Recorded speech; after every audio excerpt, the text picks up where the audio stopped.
ई content योजना अंतर्गत आज हम कक्षा BA प्रथम वर्ष ऐच्छिक विषय हिंदी साहित्य द्वितीय प्रश्न पत्र में सम्मिलित एकांकी रत्नाकर की प्रथम एकांकी है कौमुदी महोत्सव। उनकी प्रमुख जो व्याख्याएं हैं, जो व्याख्या की दृष्टि से और परीक्षा की दृष्टि से महत्वपूर्ण है, उन पर चर्चा करेंगे। आज हमारा विशेष फोकस कौमुदी महोत्सव एकांकी पर रहेगा। मैं SL बैरवा, सहायक आचार्य हिंदी, राजकीय कन्या महाविद्यालय बयाना, जिला भरतपुर। जिस कंटेंट की हम चर्चा कर रहे हैं, ये कंटेंट महाराजा सूरजमल ब्रज विश्वविद्यालय भरतपुर के BA प्रथम वर्ष हिंदी साहित्य के द्वितीय प्रश्न पत्र में सम्मिलित है। तो BA प्रथम वर्ष की प्यारी छात्राओं, प्रस्तुत वीडियो को आप ध्यान से सुनें। इस वीडियो में मैं बहुत ही रोचक और ज्ञानवर्धक सामग्री प्रस्तुत कर रहा हूं, तो कृपया करके वीडियो को ध्यान से देखें, सुनें, इसको लाइक करें, इस पर कमेंट करें और तत्पश्चात या तदुपरांत प्रस्तुत वीडियो को सब्सक्राइब करें। पिछले वीडियो में हमने इस एकांकी की जो महत्वपूर्ण गद्यांश है, लगभग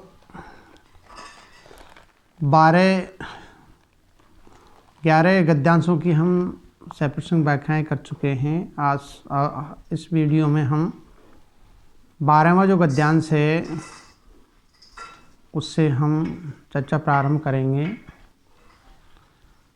बेहद रोचक एकांकी है ये, ऐतिहासिक एकांकियों में शुमार है, अच्छी एकांकी है ये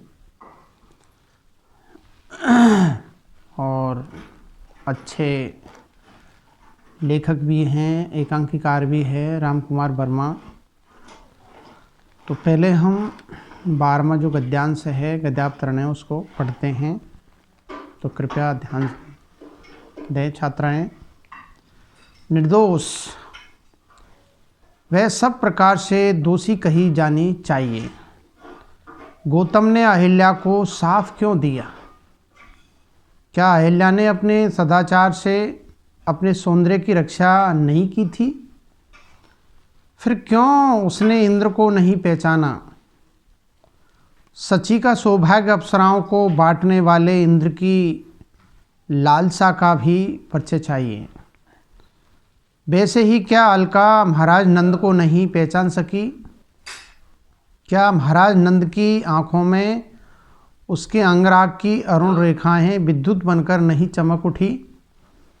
यशोवर्मन, तुम जानते हो आकाश की उल्का प्रकाश से ओतप्रोत रहती है, किंतु जब वह उदित होती है तो समस्त संसार में अमंगल की आशंका क्यों होती है?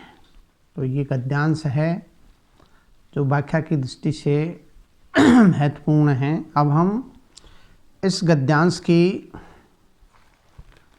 व्याख्या के जो 4 सोपान हैं, उनके आधार पर इसका विवेचन विश्लेषण करेंगे, इसका अवलोकन करते हैं। तो पहले हम इसका संदर्भ देखते हैं।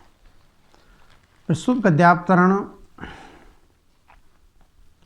हमारी पाठ्य पुस्तक एकांकी रत्नाकर में संकलित डॉक्टर राम कुमार वर्मा द्वारा रचित या लिखित एकांकी कौमुदी महोत्सव से उद्धृत है, अवतरित है या लिया गया है।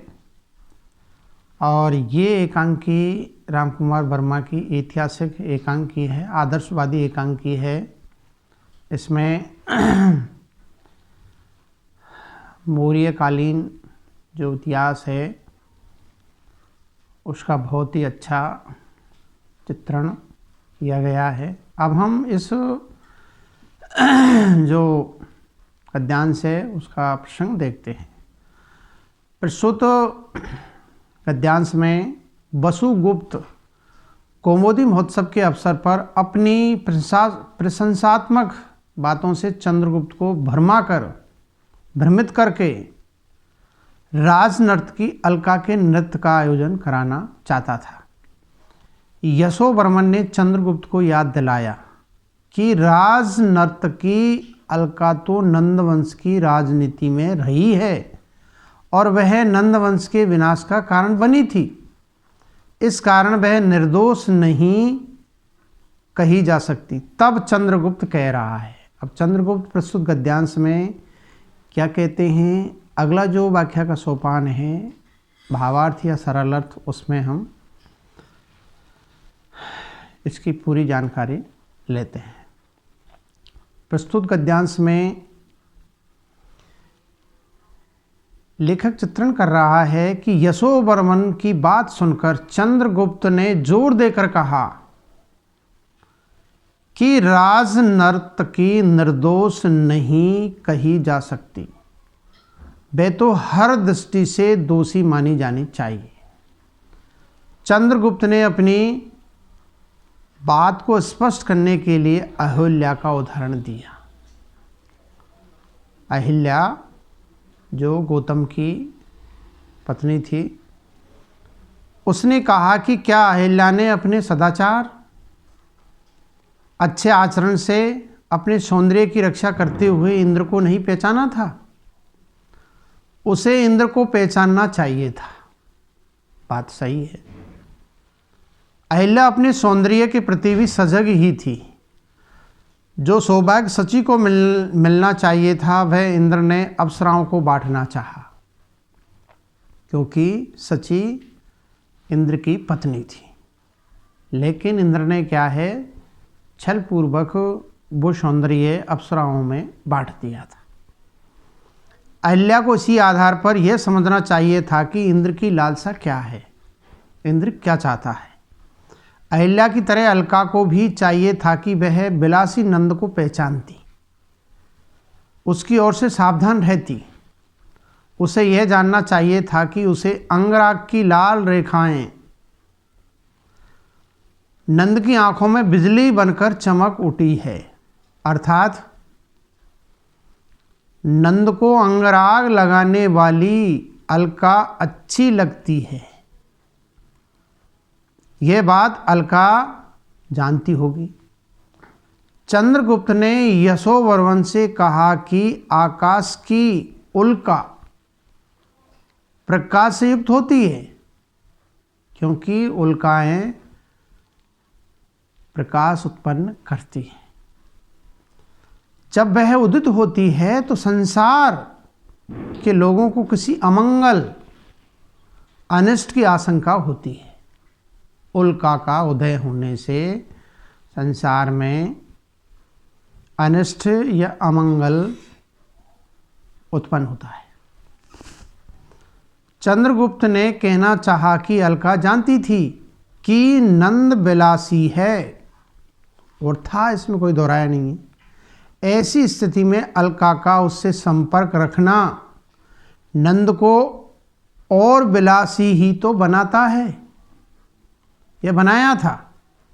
इस प्रकार नंद को बुराई की ओर अग्रसर करने के लिए अलका भी बराबर दोषी है। तो ये इस गद्यांश का भावार्थ है। अब हम इसका कलात्मक सौंदर्य है वो देखते हैं। प्रस्तुत गद्यांश में या उक्त गद्यांश में लेखक ने, एकांकीकार ने यहाँ चंद्रगुप्त अलका के बारे में तटस्थ भाव से अपनी बात कह रहा है। वह जानता है कि वह दोषी है। चंद्रगुप्त को इस बात का आभास हो गया था कि वास्तव में अलका पूर्ण रूप से दोषी है। उसने नंद का भी विनाश किया है और ये मौर्य वंश का भी विनाश करना चाहती है। वह तो अलका के नृत्य का आयोजन इसलिए कराना चाहता था कि कुसुमपुर की जनता ये जान ले कि चंद्रगुप्त नंद के आश्रितों के प्रति सहानुभूति रखता है। अच्छा भाव रखता है। इसीलिए तो क्या है, कौमुदी महोत्सव का आयोजन चंद्रगुप्त द्वारा किया जा रहा है कि चंद्रगुप्त मौर्य क्रूर और विलासी प्रवृत्ति का राजा नहीं है, सम्राट नहीं है, ये केवल दिखाना चाहता था चंद्रगुप्त मौर्य। इसीलिए कौमुदी महोत्सव का आयोजन रखा गया था। और प्रस्तुत गद्यांश की भाषा शैली सहज, सरल, सुबोध, लेखक या एकांकीकार के भाव और विचारों को अभिव्यक्त करने में पूर्ण रूप से सशक्त और समर्थ है। अगला 13वां जो गद्यांश है उसको हम पहले पढ़ते हैं। तो कृपया करके छात्राएं ध्यान लगा करके और गौर करके और अपने मन और मस्तिष्क को सेंट्रलाइज करके और इस वीडियो को देखती जाएं। अगला 13वां गद्यांश। वही स्थान जो कृपाण की धार को ढकने के लिए म्यान का होता है। क्या? वही स्थान जो कृपाण की धार को ढकने के लिए म्यान का होता है। राजनीति रूपी कठोर कृपाण का आतंक छिपाने के लिए राजनर्तकी रूपी आवरण आवश्यक है, किंतु वह आवरण कृपाण की धार को कुंठित नहीं करता। राजनीति की परुषता प्रजा की दृष्टि से ओझल रहना आवश्यक है। अब ये कुछ पंक्तियां हैं, लेकिन देखिए इनमें भाव बहुत ही गहरे हैं भाव। अब हम इस गद्य पंक्तियां या गद्यावतरण है उसकी हम व्याख्या के 4 सोपानों के आधार पर इसकी 6% व्याख्या करते हैं, इसका विवेचन विश्लेषण करते हैं। तो पहले हम इसका संदर्भ निहारते हैं। प्रस्तुत गद्यांश हमारी पाठ्य पुस्तक एकांकी रत्नाकर में संकलित डॉक्टर राम कुमार वर्मा द्वारा रचित या लिखित एकांकी कौमुदी महोत्सव से उद्धृत है या अवतरित है या लिया गया है। अब हम इसका प्रसंग देखते हैं। प्रस्तुत गद्यांश में जब यशोवर्मन ने कहा कि आप राज नर्तकी को दोषी मानते हैं, फिर उसके नृत्य का आयोजन क्यों कराना चाहते हैं? ये बात स्पष्ट है कि राज नर्तकी अलका दोषी है, फिर भी चंद्रगुप्त उसका नृत्य कराना चाहते हैं। तब चंद्रगुप्त ने कहा कि ऐसा तो कुसुमपुर की जनता को यह बतलाने के लिए करना चाहता हूं कि चंद्रगुप्त नंदवंश के आश्रितों के प्रति सहानुभूति का व्यवहार करना चाहता है। मैं विष को अमृत में बदलना चाहता हूं। मेरा प्रयास है कि मैं विष को किसमें कन्वर्ट कर दूं, बदल दूं, अमृत में बदल दूं। यशोवर्मन ने कहा कि आप जानते हैं कि राजनीति में राजनर्तकी का क्या स्थान है। तब चंद्रगुप्त कह रहा है, अब क्या कहते हैं, अगला जो सोपान है व्याख्या का भावार्थ उसमें हम देखते हैं। तो प्रस्तुत गद्यांश में चंद्रगुप्त कहता है कि मैं जानता हूं कि राजनर्तकी का राजनीति में क्या स्थान है, क्या स्थान उसका होना चाहिए, उसका क्या उपयोग है, क्या उसकी क्या है इम्पोर्टेंसी है। उसका वही स्थान है जो कि तलवार की धार को छिपाए रखने के लिए म्यान का होता है। म्यान को हम, क्योंकि तलवार की धार बहुत ही पैनी तीक्ष्ण होती है, इसलिए उसको म्यान में रखते हैं कि उसको टच करने में, उसको छूने से भी क्या है, व्यक्ति के कटने का डर रहता है। इसलिए क्या है, तलवार को म्यान में रखते हैं। राजनीति कृपाण की धार की तरह है। राजनीति जो कृपाण होती है उसकी धार की तरह है, तलवार की धार की तरह है। राजनीति करने वाले को कई बार कठोर व्यवहार भी करना पड़ता है, किंतु उस कठोरता का आभास जनता को न हो, उस कठोरता का आभास, एहसास जनता को नहीं होना चाहिए। इस बात को क्या है, गुप्त रखना चाहिए। इसके लिए राजनीति करने वाले को अपनी कठोरता को छिपाकर रखना पड़ता है। जनता को तो यह लगना चाहिए कि राजा उदार है, नम्र है, कोमल स्वभाव का है, हृदयालु है, संवेदनशील है। इस बात का क्या है, जनता में मैसेज जाना चाहिए, ये संदेश जाना चाहिए। ये सब करते हुए भी राजा को कठोरता का त्याग नहीं कर देना चाहिए। यानी राजा को सरल और कठोर होना आवश्यक है, तभी क्या है, सही ढंग से वो राज्य का संचालन कर सकता है। राजनीति की कठोरता को प्रजा की दृष्टि से छिपाकर रखना आवश्यक होता है। म्यान तलवार की धार को छिपाता ही है, यह आप बखूबी जानते हो, अच्छी तरह से जानते हो कि म्यान तलवार की धार को छिपाता ही है, उसे मंद नहीं करता। वो तलवार की जो धार है, उसकी तीक्ष्णता है, वो बरकरार रहती है, चाहे तलवार को भार रखो या म्यान में रखो, उसकी धार पर कोई प्रभाव नहीं पड़ता है।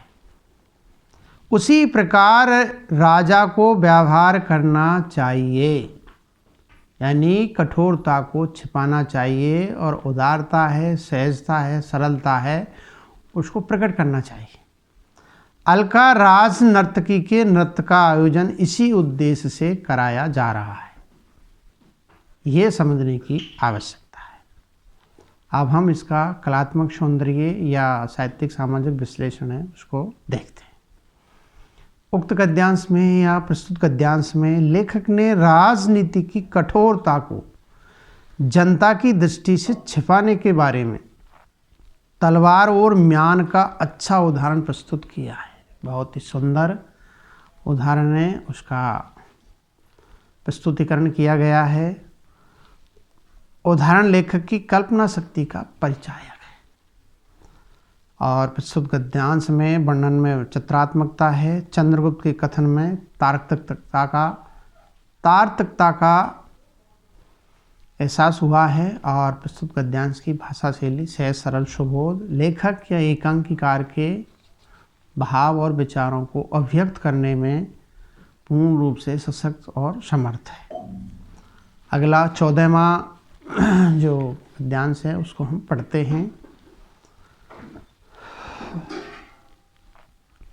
अंतपाल यशोवर्मन नृत्य और संगीत कौमुदी महोत्सव की वह प्रस्तावना है जिसमें उमंग की रूपरेखा मंगल के रंग में सुसज्जित होती है। नृत्य मेरी मनोहर भावनाएं हैं जिनमें सुख का रहस्य जागता है। तो कृपया करके इन पंक्तियों को दोबारा से सुन लीजिए। अंतपाल यशोवर्मन नृत्य और संगीत कौमुदी महोत्सव की वह प्रस्तावना है जिसमें उमंग की रूपरेखा मंगल के रंग में सुसज्जित होती है। नृत्य मेरी मनोहर भावनाएं हैं जिनमें सुख का रहस्य जागता है।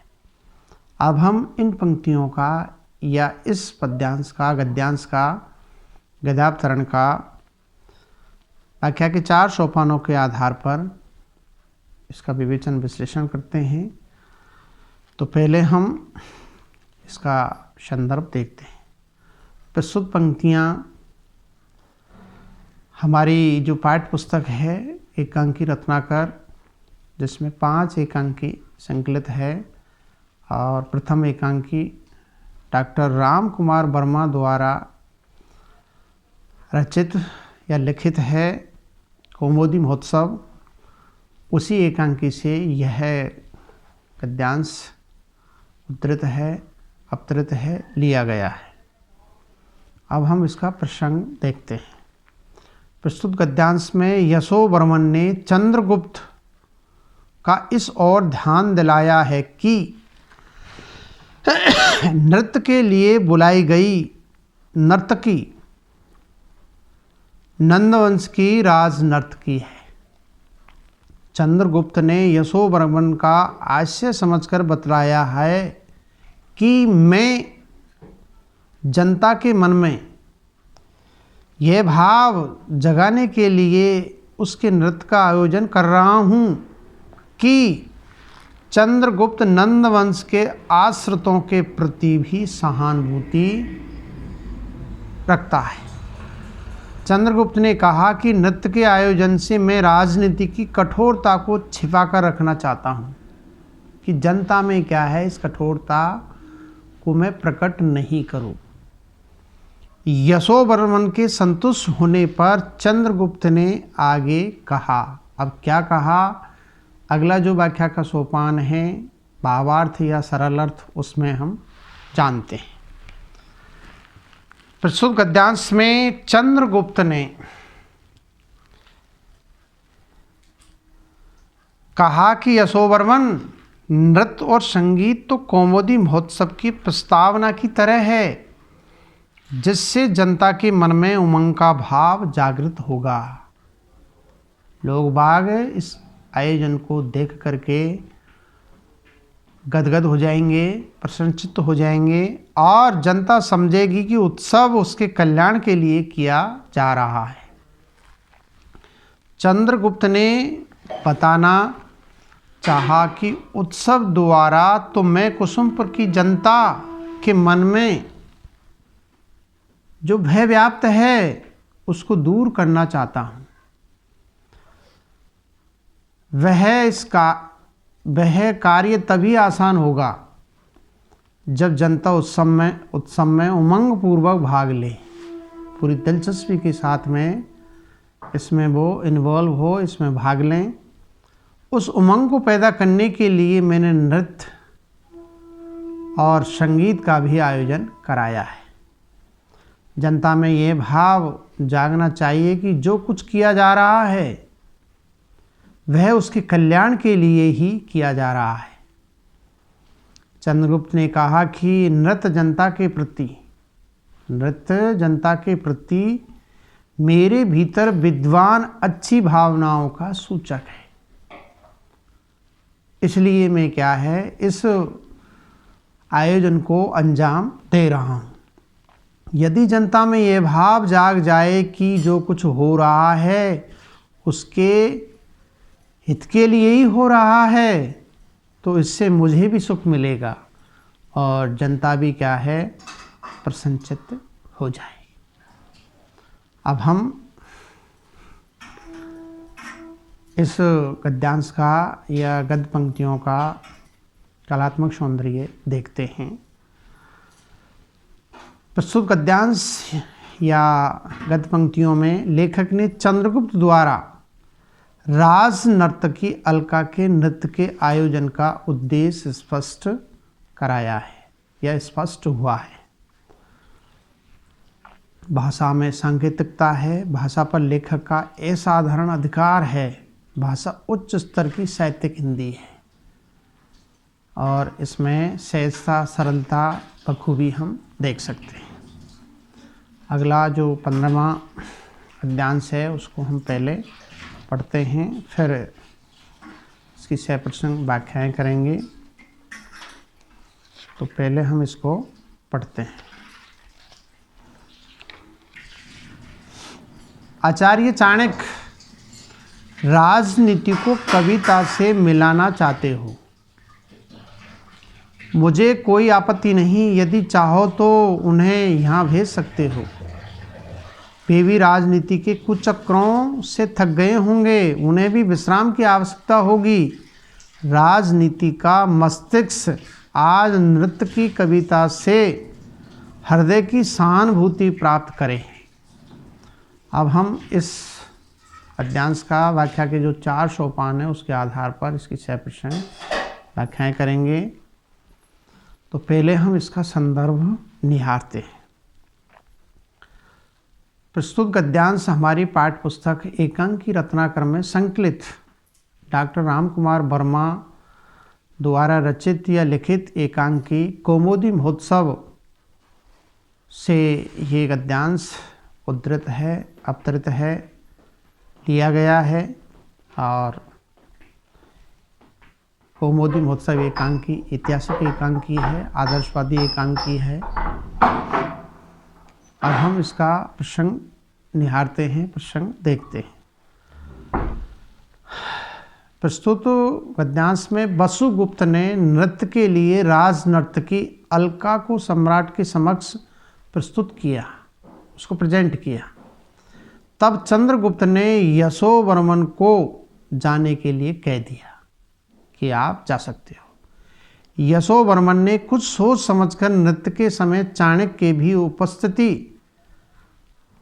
रहने के बारे में चंद्रगुप्त से पूछा कि इस आयोजन में हमारे महामंत्री आचार्य चाणक्य भी उपस्थित रहने चाहिए। तब चंद्रगुप्त ने जो कुछ कहा था उसी का यहाँ वर्णन किया गया है। अब चंद्रगुप्त इसका वर्णन कर रहे हैं तो व्याख्या का अगला सोपान है, भावार्थ है, उसमें हम देखते हैं। प्रस्तुत गद्यांश में चंद्रगुप्त ने यशोवर्मन से हंसकर कहा कि क्या नृत्य के अवसर पर या नृत्य के मौके पर आचार्य चाणक्य के उपस्थित रहने की बात कह रहे हो? उनको यहाँ बुलाना तो राजनीति को कविता से मिलाने जैसा है। दोनों को मिक्स करना है, राजनीति और कविता का मिश्रण करना है। चंद्रगुप्त ने कहना चाहा कि आचार्य चाणक्य राजनीतिज्ञ हैं, उनके मस्तिष्क में राजनीति की बातें चलती रहती हैं, उन्हें नृत्य से कोई लगाव नहीं है, क्योंकि नृत्य में उनकी दिलचस्पी नहीं है। नृत्य तो राजनीति आदि के बारे में सोचने नहीं देता। नृत्य का अपना आकर्षण होता है, अपना अट्रैक्शन होता है नृत्य का, जिसमें सुर ताल लय का संगम होता है। नृत्य में नृत्य का संबंध हृदय से है और राजनीति का मस्तिष्क से। फिर भी यदि तुम चाहते हो तो आचार्य को बुला सकते हो, उनको आमंत्रित कर सकते हो, मुझे कोई आपत्ति नहीं है। वे यहाँ आकर नृत्य देखें तो इसमें मुझे कोई ऐतराज़ नहीं है। आचार्य राजनीति के चक्रों कुचक्रों में उलझे रहकर, व्यस्त रहकर थक गए होंगे। उन्हें कई कूटनीतिक योजनाएं भी बनानी पड़ती है। इस कार्य से उनका मस्तिष्क भी थक गया होगा और उन्हें विश्राम करने की आवश्यकता तो होगी।